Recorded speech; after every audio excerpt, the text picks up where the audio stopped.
హల్లెలూయా హల్లెలూయా హల్లెలూయా. ఇది సమయం, ఓ మీరు మన్నా సమయం, ఉదయకాలపు బంగారు వాక్య వాగ్దాన సమయం. ఆదరించి బలపరచే ఓ మేరు మన్నా, మార్గం చూపి నడిపించే ఓ మేరు మన్నా, వాక్య వాగ్దాన సమయం, ఓ మేరు మన్నా సమయం. Praise the lord. Good morning.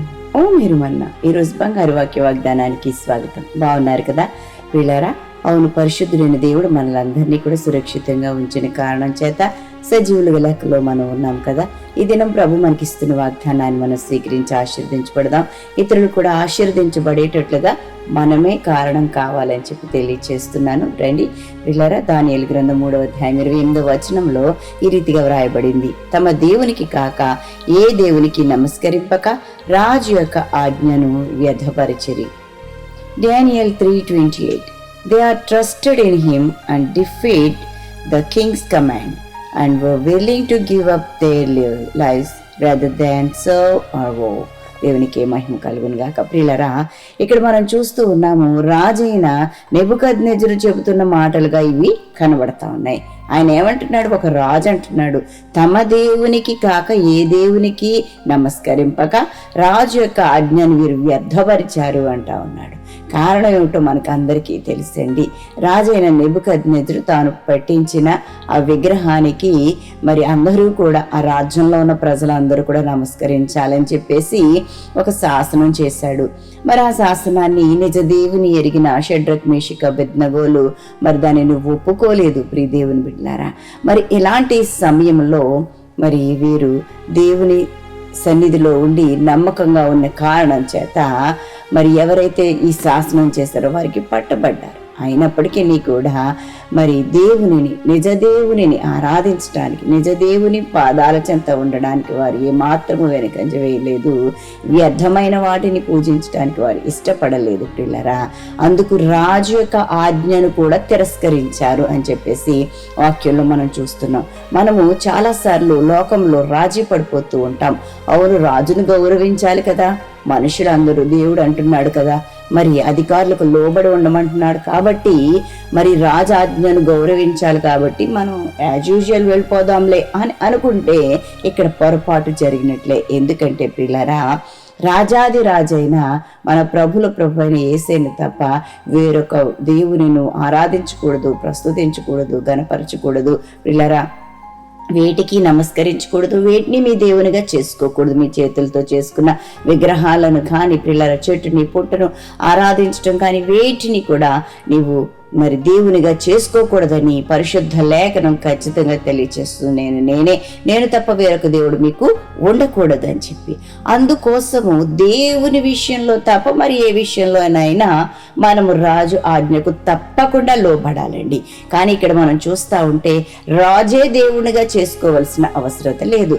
రాజును గౌరవించాలి, గొప్ప చేయాలి, ఆయన చేస్తున్న పనులను గణపరచాలి, అంత మాత్రమే గాని రాజునే దేవుడిగా చేసుకోవలసిన పని మనకి లేదు అని చెప్పి వాక్యం మనకి తెలియచేస్తా ఉంది. ఎందుకంటే రాజును నియమించిన రాజాది రాజైన ప్రభు మనకి ఉన్నాడన్న సత్యం. ఆయన చెప్తున్నాడు, నేను తప్ప వేరొక దేవుడు మీకు ఉండకూడదని. ఆ కారణం చేత మరి వీరు ఈ రీతిగా రాజాజ్ఞను వ్యర్థపరిచారండి. దేవునికి స్తోత్రం కలుగును గాక. కాబట్టి ప్రియ దేవుని బిడ్డలారా, మన యొక్క జీవితాలలో ఏది ఉత్తమము, ఏది సరి అయింది, ఏది నిజమైంది, ఏది ఘనమైంది ఎరిగి మనము పని చేయాలని చెప్పి మనం చేస్తూ ఉన్నాను. వ్యర్థంగా మనం దేనికి నమస్కరించకూడదు, ఎవరి ఆజ్ఞలను మనము స్వీకరించడానికి వీలు లేదు అని చెప్పి తెలియచేస్తూ ఉన్నాను. అందుకే ఈ రాజు మరి ఆయన ఇచ్చిన సాక్ష్యాన్ని కూడా మనం చూసినట్లయితే 25వ వచనంలో అంటాడు కదా, ఈ విధముగా రక్షించుటకు మరి ఏ దేవుడు లేడంటా ఉన్నాడండి. దేవునికి స్తోత్రం కలుగును గాక. ఎందుకంటే ప్రియులారా, ఆ అగ్నిగుండంలో 3 మనుషుల్ని వేస్తే అక్కడ నెబుకద్నెజరు రాజుకి 4 మనుషులు కనబడతా ఉన్నారు. అయితే 4వ రూపం దేవతల రూపమును పోలేదని చెప్పడం మనం చూస్తూ ఉన్నాం. దేవునికి స్తోత్రం కలుగును గాక. అంటే ఈ విషయాన్ని గమనించిన రాజు నిజముగా వీరి దేవుడు దేవుడు గొప్ప దేవుడని ఒప్పుకున్నాడండి. దేవునికి స్తోత్రం కలుగును గాక. ఆ తదుపరి వచ్చిన రాజుల్లో ప్రియులారా దర్యావేషు కూడా మరి దేవుని యొక్క గొప్పతనాన్ని దానియేలు విషయంలో ఒప్పుకున్నట్లుగా మనం చూస్తూ ఉన్నామండి. ఆయన అంటాడు కదా, సింహముల నోట నుంచి రక్షించిన వీరి దేవుడే గొప్ప దేవుడు అని చెప్పేసి ఆయన సాక్ష్యం ఇవ్వడం మనం చూస్తూ ఉన్నాం. అంటే ప్రియ దేవుని బిడ్డలారా, మన యొక్క జీవితాలలో మరి రాజులను సహితము కూడా మరి మార్చగలిగిన దేవుడు మన దేవుడు. వారి యొక్క ఉద్దేశాలను నాశనం చేయగలిగిన దేవుడు మన దేవుడు. వారి యొక్క ఉద్దేశాలను చెడగొట్టగలిగిన దేవుడు మన దేవుడు అండి. తానేమిటో రుజువుపరచుకోగలిసిన దేవుడు మన దేవుడు. దేవునికి స్తోత్రం కలుగును గాక.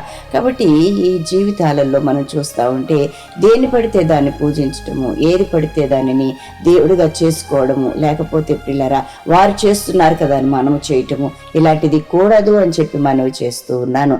తమ దేవునిని కాక ఏ దేవునికి నమస్కరింపక రాజు యొక్క ఆజ్ఞను వీరు వ్యర్థపరిచారు. కాబట్టి పిల్లరా వారు జయము పొందారు అండి. దేవునికి స్తోత్రం. పరిస్థితులకు రాజీ పడలేదు.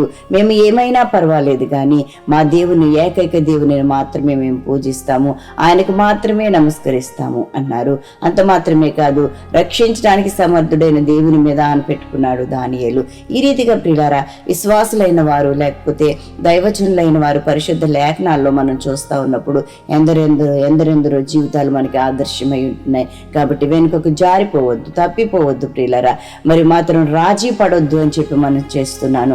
ఈ మాత్రం మన యొక్క జీవితాలలో ప్రియులారా లోకంతో రాజీ పడకుండా ప్రత్యేకంగా ప్రభువైన యేసుని సేవిస్తూ పూజిస్తూ ఆరాధిస్తూ గనపరుస్తూ ప్రియులారా ఈ లోక సంబంధంగా ఎవరు మనలను ప్రలోభ పెట్టినా ఆ ప్రలోభాలకి లొంగిపోకుండా మనము ముందుకు కొనసాగుదాము. అలాంటి కృపా పరిశుద్ధాత్మ దేవుడు మనందరికీ అనుగ్రహించి నడిపించునుగాక. ఆమేన్. ఈ దేవుని బిడ్డలారా, ఇది నా బర్త్డేస్ వెడ్డింగ్ యానివర్సరీస్ జరిపించుకొచ్చిన వారికి శుభాలు తెలియజేస్తున్నాను. ఈ నూతన వస్త్రంలో నూతనమైన దీవెనలు ప్రభు మీకు ప్రసాదించునుగాక. మీ కొరకు ఒక వాగ్దానం జ్ఞాపకం చేస్తాను. నిర్గమాకాండం 15వ అధ్యాయం 26వ వచనం, నిన్ను స్వస్థపరచు యెహోవాను నేనే. దేవునికి మహిమ కలుగును గాక. మనల్ని స్వస్థపరచు దేవాది దేవుని యొద్దకు మనం వద్దామండి. దేవుడు గొప్ప వాగ్దానం మీకు ఇస్తూ ఉన్నాడు. ఈ నూతన సంవత్సరంలో ఏ విధమైన బాధలో కష్టంలో నీవు ఉన్నావో ప్రతి విషయంలో కూడా ప్రభు నీకు తోడుగా ఉంటాడు, నిన్ను స్వస్థపరుస్తాడు, నడిపిస్తాడు. ప్రార్థన చేస్తాను, నాతో ఏకీభవించండి. ప్రభువానికి వందనాలు చెల్లిస్తున్నాను. నూతన వస్త్రంలోని అడుగు పెట్టిన బిడ్డలను మీరు ఆశీర్వదించండి, దీవించండి, నీ కృపలో భద్రపరచండి, నీ సన్నిధి తోడుగా ఉంచండి. ప్రతి విషయంలోనూ ప్రభా మీరే తోడుగా నడిపించండి ప్రభా. అవును తండ్రి, నాయన ప్రభా ఏకైక దేవునిని ఆరాధించాలని, నిజ దేవుణ్ణి ఆరాధించాలని చెప్పి తమ దేవునికి కాక వేరు వాటికి మేము నమస్కరించమని ప్రభా రాజాజ్ఞను కూడా ధిక్కరించిన షడ్రక్ మెషక్ అబేద్నెగోలను బట్టి ప్రభా నాయన తండ్రి వారిని మాకు ఆదర్శంగా ఉంచావు తండ్రి. నీకు స్తోత్రాలు ప్రభా. పరిశుద్ధ లేఖనంలో ప్రభా నాయన నీకు లోబడిన ప్రతి దైవజనుని ప్రభా నాయన ఆత్మ ప్రేరేపణతో నాయన మా కొరకు ప్రభా చేసిన కార్యములన్నీ వివరించగా ప్రభా మేమున్న తండ్రి నాయన ధైర్యపడి ప్రభా లోకాన్ని ఎదిరించి ప్రభా నీ కొరకు బ్రతకడానికి కృప చూపించండి తండ్రి. నీకు స్తోత్రమయ్యా. లోకంతో రాజీ పడే వాళ్ళంగా కాకుండా ప్రలోభాలకు లోబడే వాళ్ళంగా కాకుండా ప్రత్యేకపరచమని వేడుకుంటున్నాను. బిడ్డలను ఆశీర్వదించండి, ఇద్దరి దీవెనలను అనుగ్రహించండి. ప్రయాణాలలో పనులలో ఉద్యోగ ధర్మాలు నిర్వర్తించట్లో మీ సన్నిధి తోడుగా ఉంచండి. ఇంకా ఎవరైనా ఇది నాన్ని బట్టి చీకులు చింతలు వ్యాధులు కష్టం విరుకులు ఇబ్బందులు అసహనంలో ఉంటే విడిపించి రక్షించండి ప్రభా. స్వస్థపరచండి నాయన విడుదల దయచేసే దేవుడు ప్రభు, కనికరించే దేవుడు. విద్యార్థులను, చిన్న బిడ్డలను, యవ్వన బిడ్డలను ప్రభా ఆయన తల్లిదండ్రులని చేతులకు అప్పగిస్తున్నాను. హాస్పిటల్ అయిన బిడ్డలందరినీ కూడా విడిపించండి. యుద్ధాలు మాన్పండి ప్రభా నాయన. దేశాలను రక్షించండి, సమాధానం అనుగ్రహించండి. మీరే పోషకుడుగా, సంరక్షకుడుగా, ఆలోచనకర్తగా ఉండండి. ఆయుష్ను, ఆరోగ్యమును, గౌరవ ప్రభావాల చేత నింపి నడిపించమని యేసు నామమున అడిగి వేడుకుంటూ ప్రార్థిస్తున్నాం తండ్రి. ఆమేన్.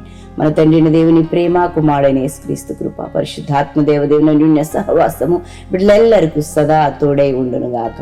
ఆమేన్. ఆమేన్. Have a great day. God bless you all.